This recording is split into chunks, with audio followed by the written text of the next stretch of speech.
باب نمبر 5 فرض نمازوں کے بعد دعا کرنا۔ فصل نمبر 1 فضیلت دعا کا بیان۔ حدیث نمبر 277 سنن ترمذی میں حضرت نعمان بن بشیر رضی اللہ تعالیٰ عنہ سے روایت ہے کہ حضور نبی اکرم صلی اللہ علیہ وآلہ وسلم نے فرمایا،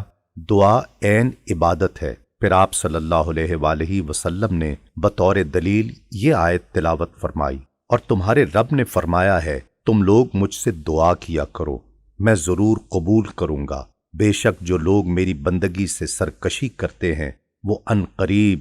دوزخ میں ذلیل ہو کر داخل ہوں گے۔ حدیث نمبر 278 سنن ترمذی میں حضرت ابو ہریرہ رضی اللہ تعالیٰ عنہ سے مروی ہے کہ حضور نبی اکرم صلی اللہ علیہ وآلہ وسلم نے فرمایا، اللہ تعالیٰ کی بارگاہ میں دعا سے زیادہ کوئی چیز محترم و مکرم نہیں ہے۔ حدیث نمبر 279 سنن ترمذی میں حضرت ابو ہریرہ رضی اللہ تعالیٰ عنہ سے روایت ہے کہ حضور نبی اکرم صلی اللہ علیہ وآلہ وسلم نے فرمایا، جسے پسند ہو کہ اللہ تعالیٰ مشکلات اور تکالیف کے وقت اس کی دعا قبول کرے، وہ خوشحالی کے اوقات میں زیادہ سے زیادہ دعا کیا کرے۔ حدیث نمبر 280 سنن ترمذی میں حضرت انس بن مالک رضی اللہ تعالیٰ عنہ سے روایت ہے کہ حضور نبی اکرم صلی اللہ علیہ وآلہ وسلم نے فرمایا، دعا عبادت کا بھی مغز یعنی خلاصہ اور جوہر ہے۔ حدیث نمبر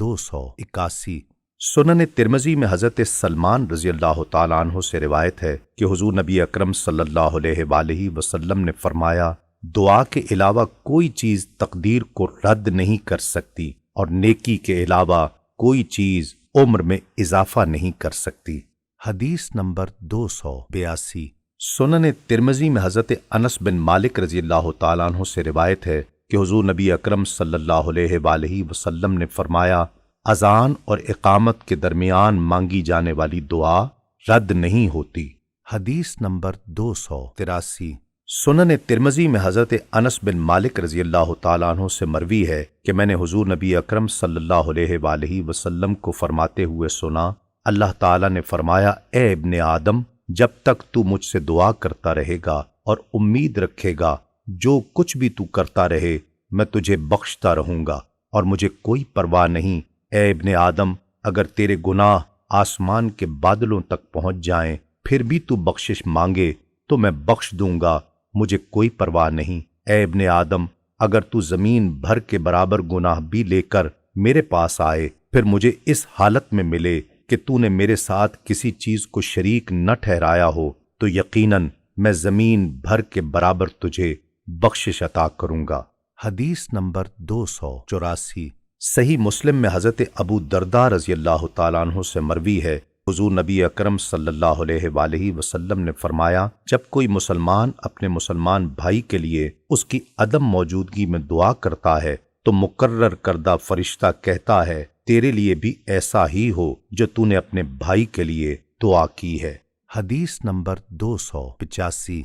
صحیح مسلم میں حضرت ام درداء رضی اللہ تعالی عنہا سے روایت ہے کہ حضور نبی اکرم صلی اللہ علیہ وآلہ وسلم فرمایا کرتے تھے، مسلمان کی اپنے بھائی کے لیے اس کی عدم موجودگی میں کی جانے والی دعا مقبول ہوتی ہے۔ اس کے سر کے پاس ایک فرشتہ مقرر ہوتا ہے، جب بھی وہ اپنے اس بھائی کے لیے نیک دعا کرتا ہے تو فرشتہ کہتا ہے آمین، اور تجھے بھی ایسے ہی نصیب ہو جیسے کہ تو نے اپنے بھائی کے لیے دعا کی ہے۔ حدیث نمبر 286 سنن ترمذی میں حضرت عبداللہ بن عمرو رضی اللہ تعالی عنہ سے روایت ہے کہ حضور نبی اکرم صلی اللہ علیہ وآلہ وسلم نے فرمایا، دعاؤں میں سب سے جلدی قبول ہونے والی دعا وہ ہے جو ایک غائب شخص اخلاص کے ساتھ دوسرے غائب شخص کے لیے کرے۔ حدیث نمبر 287 سنن ترمذی میں حضرت ابو ہریرہ رضی اللہ تعالیٰ عنہ سے روایت ہے کہ حضور نبی اکرم صلی اللہ علیہ وآلہ وسلم نے فرمایا،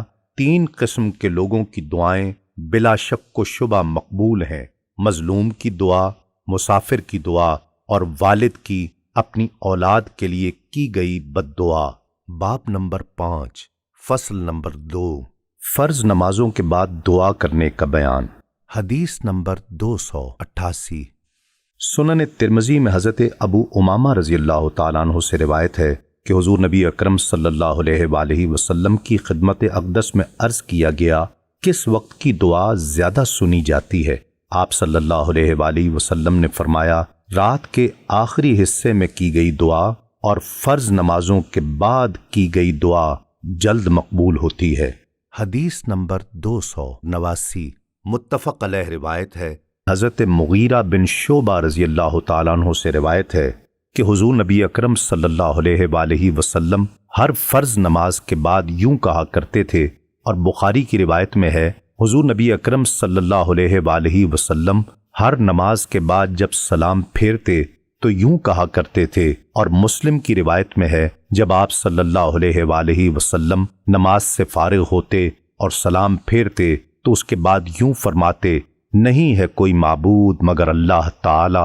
وہ تنہا ہے، اس کا کوئی شریک نہیں، اسی کی بادشاہی ہے اور اسی کے لیے سب تعریفیں ہیں، اور وہ ہر چیز پر قدرت رکھتا ہے۔ اے اللہ، جسے تو دے اسے کوئی روکنے والا نہیں، اور جسے تو روکے اسے کوئی دینے والا نہیں، اور کسی دولت مند کو تیرے مقابلے میں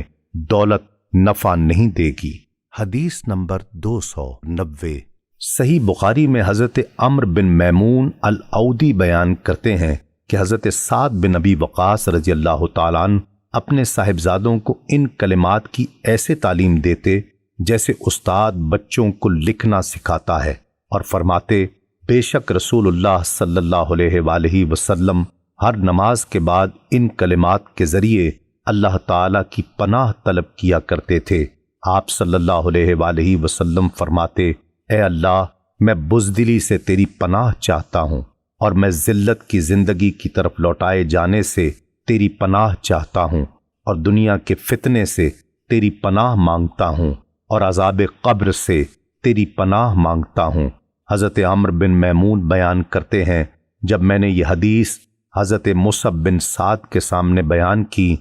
تو انہوں نے بھی اس کی تصدیق کی۔ حدیث نمبر 291 سنن ابو داؤد میں حضرت معاذ بن جبل رضی اللہ تعالیٰ عنہ سے روایت ہے کہ رسول اللہ صلی اللہ علیہ وآلہ وسلم نے ایک دن ان کا ہاتھ پکڑ کر فرمایا،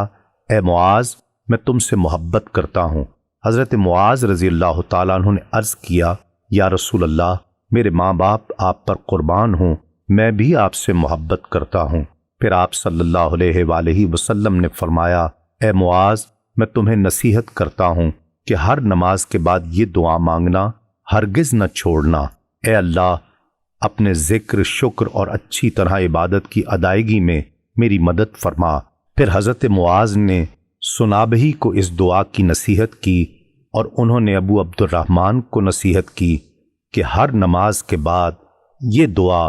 ضرور مانگنا۔ حدیث نمبر 292 سنن ترمذی میں حضرت عبداللہ بن عباس رضی اللہ تعالیٰ عنہ بیان کرتے ہیں کہ رسول اللہ صلی اللہ علیہ وآلہ وسلم نے فرمایا، آج رات میرا رب میرے پاس نہایت احسن صورت میں آیا۔ اللہ تعالیٰ نے مجھ سے فرمایا، اے محمد، جب آپ نماز ادا کر چکیں تو یہ دعا مانگے، اے اللہ، میں تجھ سے اچھے اعمال کے اپنانے، برے اعمال کو چھوڑنے اور مساکین کی محبت کا سوال کرتا ہوں، اور جب تو اپنے بندوں کو آزمانے کا ارادہ کرے تو مجھے اس سے پہلے ہی بغیر آزمائے اپنے پاس بلا لے۔ حدیث نمبر 293 امام طبرانی روایت کرتے ہیں، حضرت ابو ایوب رضی اللہ تعالیٰ عنہ بیان کرتے ہیں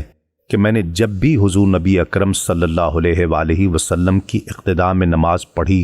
تو دیکھا کہ آپ صلی اللہ علیہ وآلہ وسلم جب نماز سے فارغ ہوتے تو میں آپ صلی اللہ علیہ وآلہ وسلم کو فرماتے ہوئے سنتا، اے میرے اللہ، میری تمام خطائیں اور گناہ بخش دے۔ اے میرے اللہ، مجھے اپنی عبادت و اطاعت کے لیے حشاش بشاش رکھ، اور مجھے اپنی آزمائش سے محفوظ رکھ، اور مجھے نیک اعمال اور اخلاق کی رہنمائی عطا فرما۔ بے شک نیک اعمال اور اخلاق کی ہدایت تیرے سوا کوئی نہیں دیتا، اور برے اعمال اور اخلاق سے تیرے سوا کوئی نہیں بچاتا۔ حدیث نمبر 294 امام طبرانی روایت کرتے ہیں، حضرت انس بن مالک رضی اللہ تعالیٰ عنہ فرماتے ہیں کہ میں نماز میں حضور نبی اکرم صلی اللہ علیہ وآلہ وسلم کے عین پیچھے کھڑا ہوتا تھا، پس آپ صلی اللہ علیہ وآلہ وسلم جب سلام پھیرتے تو فرماتے، اے میرے اللہ میری عمر کا آخری حصہ بہترین بنا دے، اے میرے اللہ میرے اعمال کا خاتمہ اپنی رضا پر کر، اے میرے اللہ میرے دنوں میں سے بہترین دن اس کو بنا جس دن میں تیرے ساتھ ملاقات کروں۔ حدیث نمبر 295۔ امام طبرانی روایت کرتے ہیں، حضرت ابو امامہ رضی اللہ تعالیٰ عنہ بیان کرتے ہیں، میں جب بھی فرض نماز یا نفل نماز میں حضور نبی اکرم صلی اللہ علیہ وآلہ وسلم کے پیچھے کھڑا ہوا تو میں نے آپ صلی اللہ علیہ وآلہ وسلم کو ان کلمات سے دعا فرماتے ہوئے سنا جن میں آپ صلی اللہ علیہ وآلہ وسلم نہ اضافہ فرماتے تھے اور نہ کمی۔ وہ کلمات یہ ہیں، اے میرے اللہ میری خطائیں اور گناہ بخش دے، اے میرے اللہ مجھے اپنی عبادت اور اطاعت کے لیے حشاش بشاش کر دے اور مجھے اپنی آزمائش سے محفوظ رکھ اور مجھے نیک اعمال اور اخلاق کی رہنمائی عطا فرما، پس بے شک تیرے سوا ان نیک اعمال کی رہنمائی کوئی نہیں فرماتا اور نہ ہی تیرے سوا برے اعمال و اخلاق سے کوئی بچاتا ہے۔ حدیث نمبر 296۔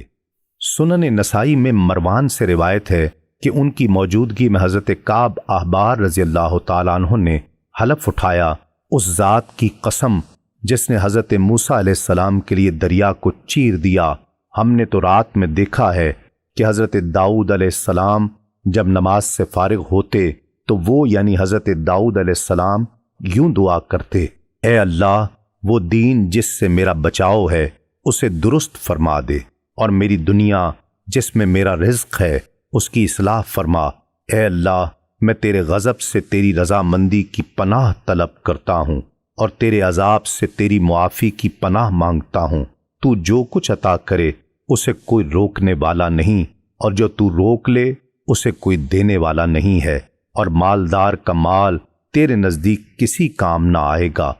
حضرت مروان نے کہا کہ مجھ سے حضرت کعب رضی اللہ تعالیٰ عنہ نے بیان کیا اور حضرت صہیب رضی اللہ تعالیٰ عنہ نے ان سے بیان کیا کہ حضور نبی اکرم صلی اللہ علیہ وآلہ وسلم جب نماز ادا فرما لیتے تو آپ صلی اللہ علیہ وآلہ وسلم بھی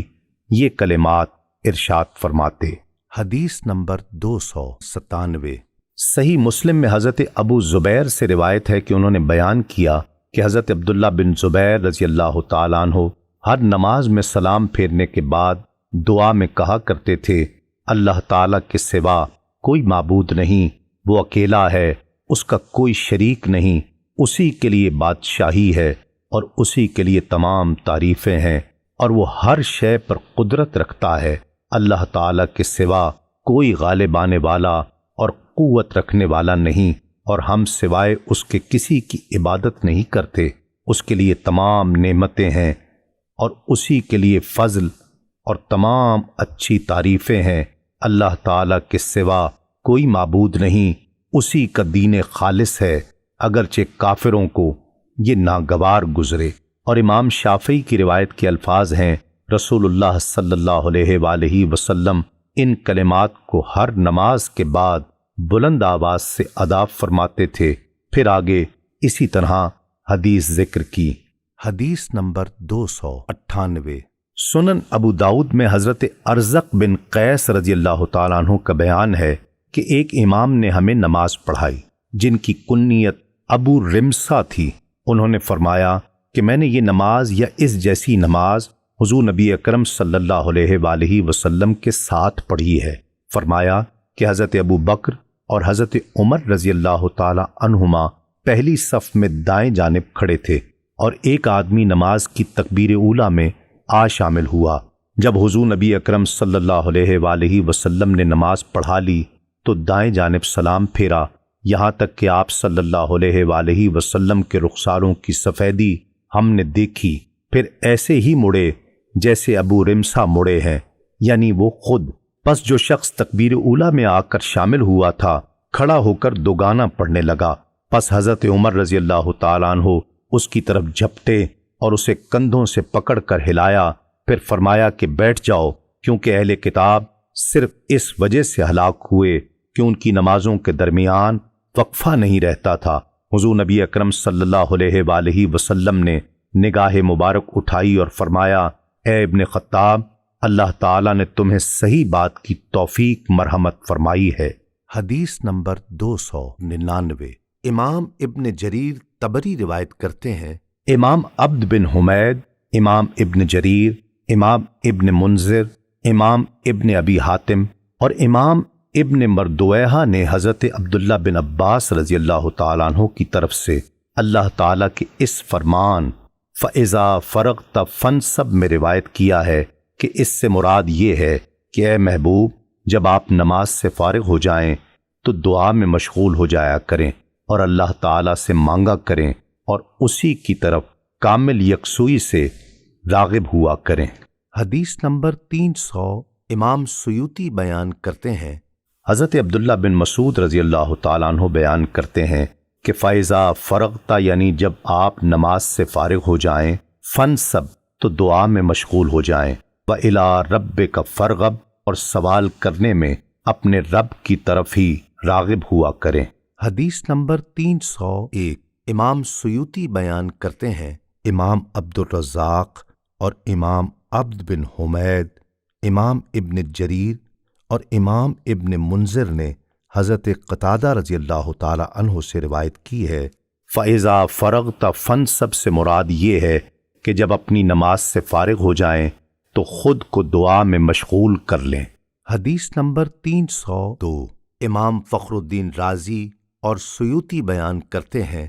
حضرت قتادہ ضحاک اور مقاتل اللہ تعالیٰ کی اس فرمان فَإِذَا فَرَغْتَ فَانْصَبْ کی تفسیر میں بیان کرتے ہیں کہ اس سے مراد ہے کہ جب آپ صلی اللہ علیہ وآلہ وسلم فرض نماز سے فارغ ہو جائیں تو خود کو اپنے رب کی طرف دعا کرنے میں مشغول کریں اور سوال کرنے یعنی مانگنے میں اسی کی طرف راغب ہوں، وہ آپ کو عطا فرمائے گا۔ حدیث نمبر 303۔ سنن ترمذی میں حضرت ابو ہریرہ رضی اللہ تعالیٰ عنہ سے مروی ہے کہ حضور نبی اکرم صلی اللہ علیہ وآلہ وسلم نے فرمایا، جو شخص اللہ تعالیٰ سے دعا نہیں مانگتا اللہ تعالیٰ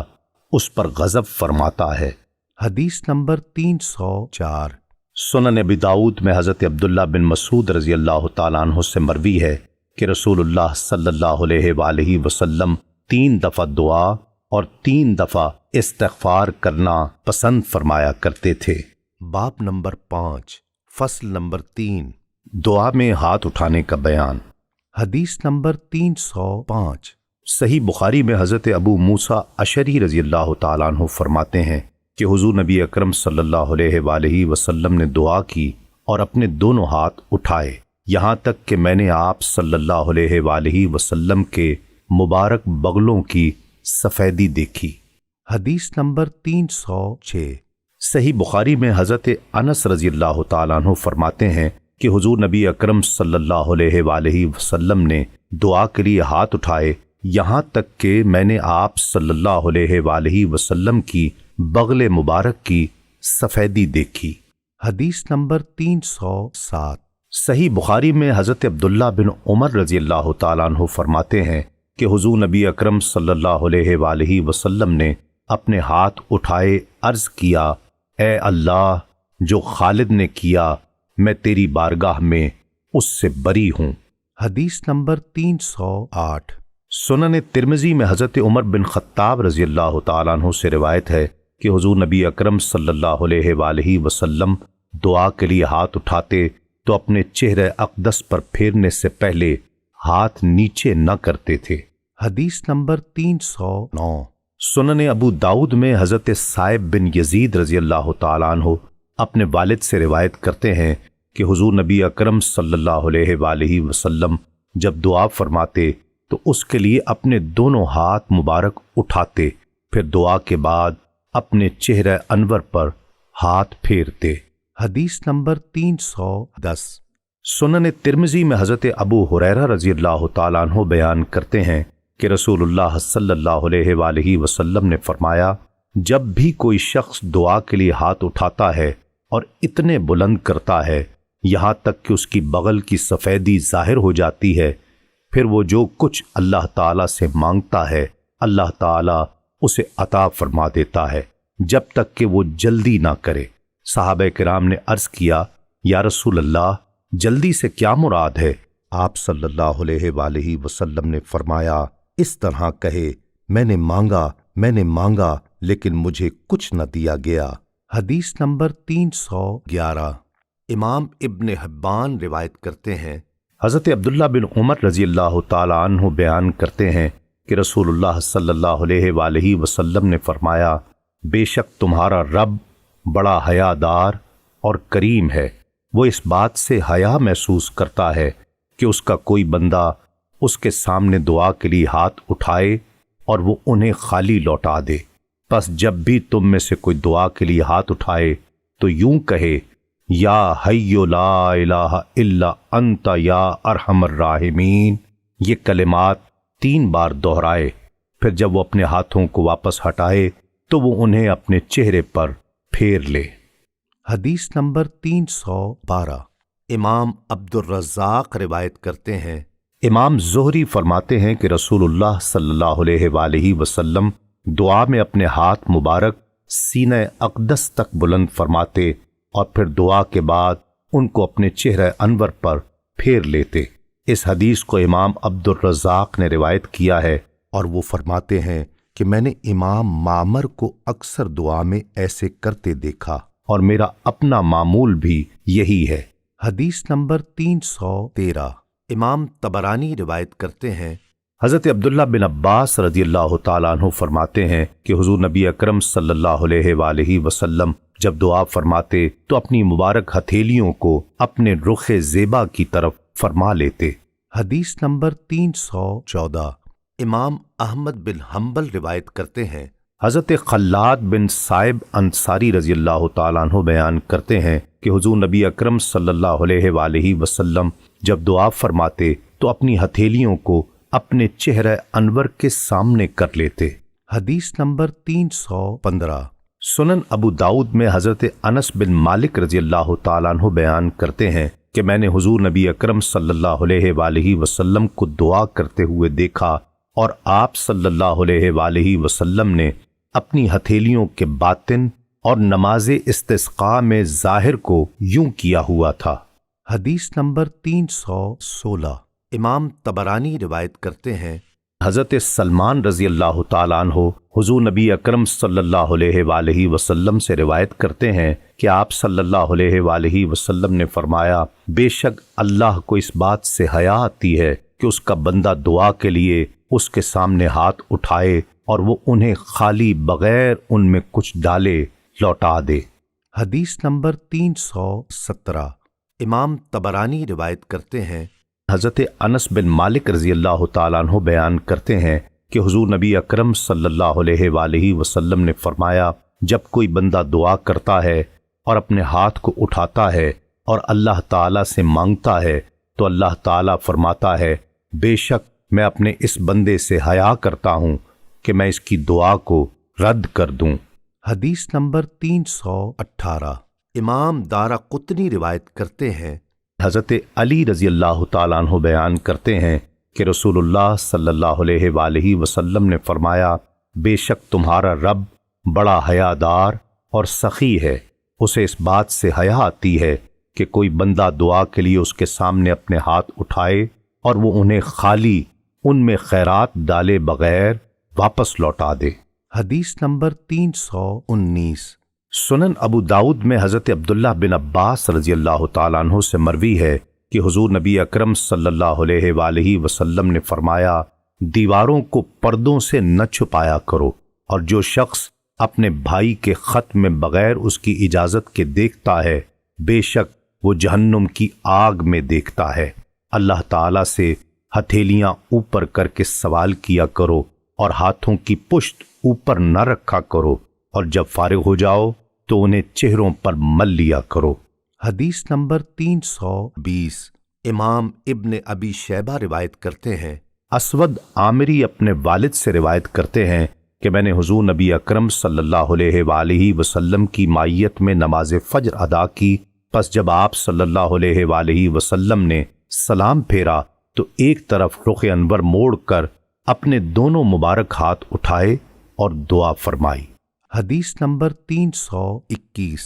محمد بن ابی یحییٰ رضی اللہ تعالیٰ عنہ روایت کرتے ہیں کہ میں نے حضرت عبداللہ بن زبیر رضی اللہ تعالیٰ عنہ کو دیکھا اور انہوں نے ایک آدمی کو نماز سے فارغ ہونے سے قبل ہاتھ اٹھائے دعا مانگتے ہوئے دیکھا۔ پس جب وہ نماز سے فارغ ہوا تو حضرت عبداللہ بن زبیر رضی اللہ تعالیٰ عنہ نے اسے فرمایا، بے شک حضور نبی اکرم صلی اللہ علیہ وآلہ وسلم دعا کے لیے ہاتھ نہیں اٹھاتے تھے یہاں تک کہ وہ نماز سے فارغ نہ ہو جائیں۔ حدیث نمبر 322۔ امام ابن عساکر روایت کرتے ہیں حضرت انس رضی اللہ تعالی عنہ نے حضور نبی اکرم صلی اللہ علیہ وآلہ وسلم سے روایت کیا کہ آپ صلی اللہ علیہ وآلہ وسلم نے فرمایا، کوئی بھی بندہ مومن ایسا نہیں جو ہر نماز کے بعد اپنی ہتھیلیاں دعا کے لیے پھیلاتا ہے، پھر یہ کہتا ہے، اے میرے اللہ، اے میرے اور ابراہیم اور اسحاق اور یعقوب علیہم السلام کے معبود، اور جبرائیل اور میکائیل اور اسرافیل علیہم السلام کے معبود، میں تجھ سے سوال کرتا ہوں کہ تو میری دعا کو قبول فرما، کیونکہ میں مجبور ہوں، اور تو مجھے میرے دین میں مضبوط رکھ، کیونکہ میں آزمائش میں ہوں، اور تو مجھے اپنی رحمت سے حصہ وافر عطا فرما، کیونکہ میں گنہگار ہوں، اور مجھ سے فقر کو دور فرما، کیونکہ میں ایک مسکین ہوں۔ پھر اللہ تعالی اپنے ذمہ کرم پر لے لیتا ہے اور اس کے ہاتھوں کو ناکام واپس نہیں لوٹاتا۔ حدیث نمبر 323۔ صحیح بخاری میں حضرت انس بن مالک رضی اللہ تعالیٰ عنہ بیان کرتے ہیں کہ میں رسول اللہ صلی اللہ علیہ وآلہ وسلم کی معیت میں گھر سے مسجد کی طرف نکلا اور کچھ لوگ مسجد میں اپنے ہاتھوں کو اٹھائے اللہ سے دعا مانگ رہے تھے، تو مجھے حضور نبی اکرم صلی اللہ علیہ وآلہ وسلم نے فرمایا، کیا تم وہ چیز دیکھ رہے ہو جو ان کے ہاتھوں میں ہے؟ تو میں نے عرض کیا، آپ ان کے ہاتھوں میں کیا دیکھ رہے ہیں؟ تو آپ صلی اللہ علیہ وآلہ وسلم نے فرمایا، میں ان کے ہاتھوں میں نور دیکھ رہا ہوں۔ میں نے عرض کیا، یا رسول اللہ، اللہ تعالیٰ سے دعا فرمائیں کہ وہ مجھے بھی یہ نور دکھائے۔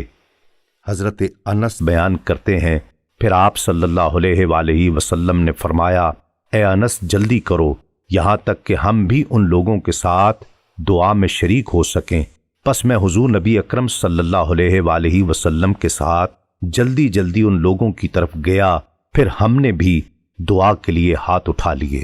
حدیث نمبر 324۔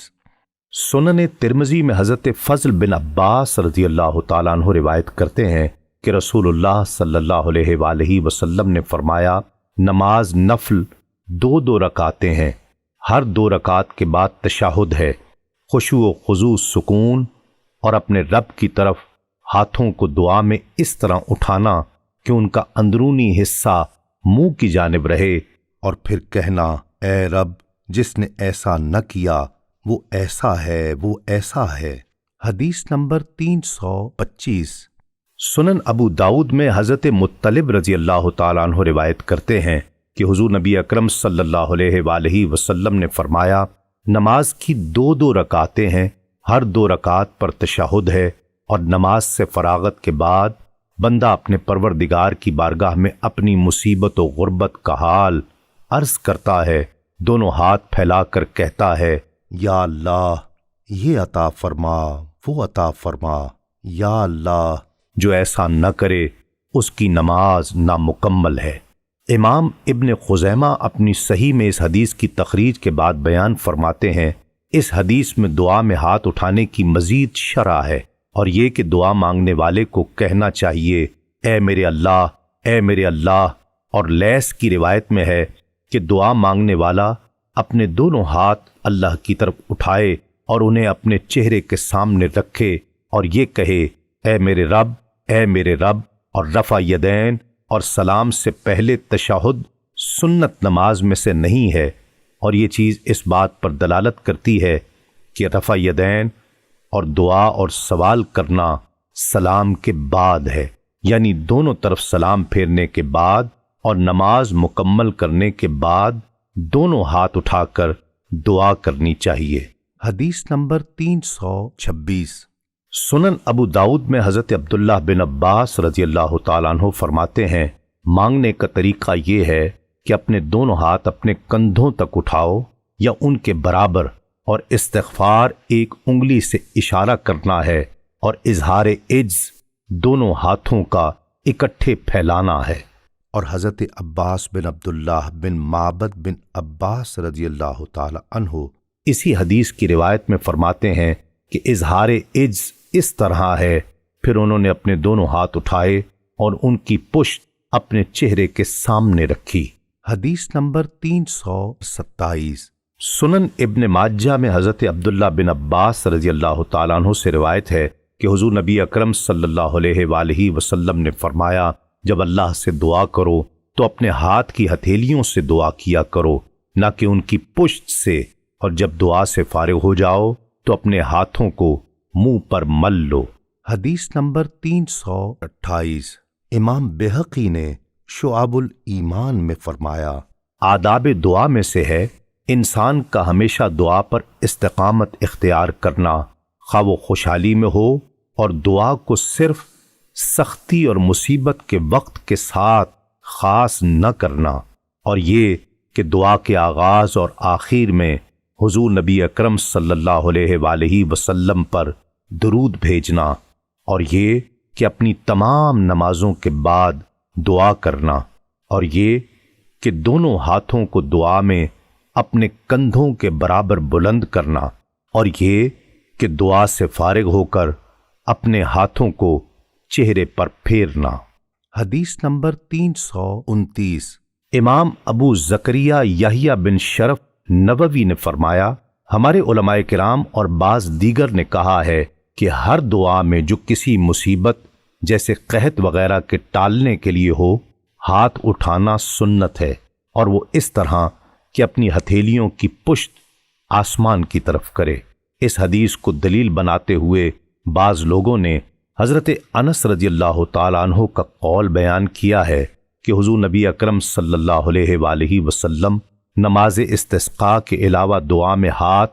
بلند نہیں فرماتے تھے، حتیٰ کہ جب آپ ہاتھ بلند فرماتے تو آپ صلی اللہ علیہ وآلہ وسلم کی بغلوں کی سفیدی مبارک نظر آتی تھی۔ اس حدیث کا ظاہر یہ وہم ڈالتا ہے کہ آپ نماز استسقاء کے علاوہ ہاتھ بلند نہیں فرماتے تھے، جبکہ در حقیقت معاملہ ایسا ہرگز نہیں، بلکہ یہ بات ثابت ہے کہ آپ صلی اللہ علیہ وآلہ وسلم نے نماز استسقاء کے علاوہ دیگر مواقع پر بھی ہاتھ اٹھا کر دعا مانگی ہے، اور یہ مواقع بے شمار ہیں، اور میں نے صحیحین یا ان دونوں میں کسی ایک میں سے اس طرح کی 30 احادیث جمع کی ہیں۔ حدیث نمبر 330۔ شیخ ابن تیمیہ نے اپنے فتاویٰ میں بیان کیا کہ حضور نبی اکرم صلی اللہ علیہ وآلہ وسلم سے ہاتھ اٹھا کر دعا مانگنا اس کثرت سے ثابت ہے کہ اس کا شمار نہیں کیا جا سکتا۔ نیز فرماتے ہیں اس کی احادیث متواتر ہیں، اور اگر اس سے کسی نے یہ مراد لیا ہے کہ دعا کرنے والا اپنے ہاتھ نہ اٹھائے تو یہ حضور نبی اکرم صلی اللہ علیہ وآلہ وسلم سے منقول سنن متواترہ کے خلاف ہے، اور اس انسانی فطرت کے بھی خلاف ہے جس پر اللہ تعالیٰ کے بندے ہیں، یعنی مانگنے والا ہمیشہ ہاتھ بڑھاتا ہے، اور وہ یہ ہے کہ دعا میں اللہ تعالیٰ کی طرف ہاتھ بلند کیے جائیں۔ حدیث نمبر 331۔ امام ابن رجب حنبلی نے ایک طویل حدیث میں حضور نبی اکرم صلی اللہ علیہ وآلہ وسلم کے ایک صحابی کی کیفیت دعا بیان کرتے ہوئے بیان کیا، انہوں نے اپنے ہاتھ آسمان کی طرف بلند کیے، اور یہ آداب دعا میں سے جس کے سبب امید قبولیت رکھی جاتی ہے۔ حدیث نمبر 332۔ امام جلال الدین سیوطی نے فرمایا، دعا کے لیے ہاتھ اٹھانے کے بارے میں حضور نبی اکرم صلی اللہ علیہ وآلہ وسلم سے تقریباً 100 کے قریب احادیث منقول ہیں، جن میں یہ مذکور ہے کہ آپ صلی اللہ علیہ وآلہ وسلم نے دعا میں ہاتھ بلند فرمائے ہیں۔ ان تمام احادیث کو میں نے ایک مستقل کتاب فد الوعاء فی احادیث رفع الیدین فی الدعاء میں جمع کر دیا ہے۔ اگرچہ یہ دعائیں مختلف قضایا سے متعلق ہیں، مگر ان میں ہاتھ اٹھانا چونکہ قدر مشترک ہے، اس لیے یہ ہاتھ اٹھا کر دعا کرنا مجموعی اعتبار سے احادیث متواتر سے ثابت ہو گیا۔